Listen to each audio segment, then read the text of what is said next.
Lord, I just ask that you help me share and be transparent with people and help me be more faithful to you, Lord, and surrender to you and show people my struggles so that maybe it can help someone else draw closer to you, Lord. So I want to go over Daniel 3, because after King Nebuchadnezzar was told his dream and what he dreamed and what the dream meant, which no man could do, he started worshiping God. But then I don't know how long before he got prideful again. And he got so prideful, King Nebuchadnezzar made a statue 90 feet tall and 9 feet wide. And 90 feet, I couldn't really picture it, so I looked it up, and it's about an 8-story building to kind of give you a reference. And when he played music, he wanted everyone in the whole kingdom to bow down to the statue and worship it. But there were 3 Jews, Shadrach, Meshach, and Abednego, who refused to bow down.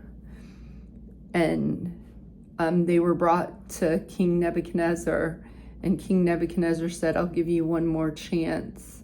But what they said to King Nebuchadnezzar was, O king, we do not need to defend ourselves before you. If we are thrown into the burning furnace, the God whom we serve is able to save us. He will rescue us from your power, your majesty. But even if he doesn't, we want to make it clear to you, your majesty, that we will never serve your gods or worship the gold statue you have set up. And I just think that's so amazing. They just were faithful, even though they knew they could die. And this made King Nebuchadnezzar so mad that he turned up the furnace. I think it was 7 times hotter. And when they got Shadrach, Meshach, and Abednego got tied up, the soldiers that threw them into the furnace got killed because it was so hot. So the 3 got thrown into the burning furnace, but suddenly King Nebuchadnezzar jumped up in amazement and said, didn't we throw 3 people into the fire? Why do I see 4 people unbound, walking around in the fire unharmed? And the 4th looks like a god. Nebuchadnezzar shouted, Shadrach, Meshach, and Abednego, servants of the Most High God, come out. So they stepped out of the fire, and not a hair on their head was singed, nor their clothing scorched, and they didn't even smell like smoke. How amazing, like humanly possible, it's not humanly possible, but that's the God we serve. We serve a God who can do anything. And I'm just so shameful sometimes that I put God in a box, because I doubt my faith. I doubt that, just like I've been praying for years for God to heal me, but I forget about all the miracles he's done.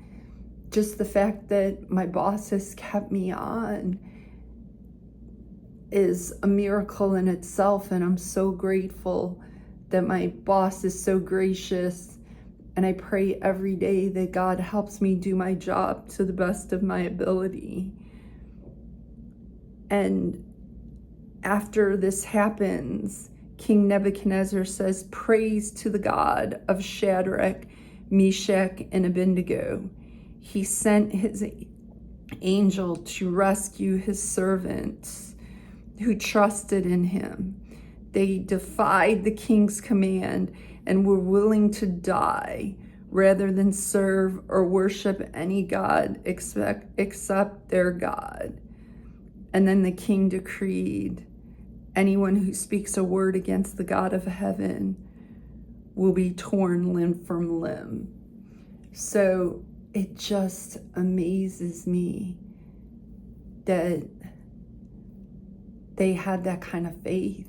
And that's the kind of faith that I want. Faith to serve God, even if it means that I'm ridiculed, or even if it means I'm persecuted. But I know over my years, I'm 57, and over my years, I've shied away from things because of ridicule or what people are saying, or my insecurities. Or I'm like, I just won't go there because I know it's going to be difficult. I'm like asking God, please help me be more faithful to you. Help me be more bold in my spreading the gospel.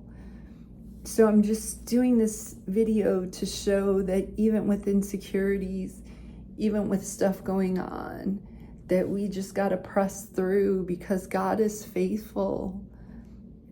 And I just trying to share to help someone else who's struggling with different things.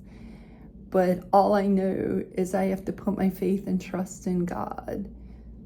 And hopefully, the more that I trust God, the more that I understand His scripture, the stronger and closer I'll get to Him. Thanks.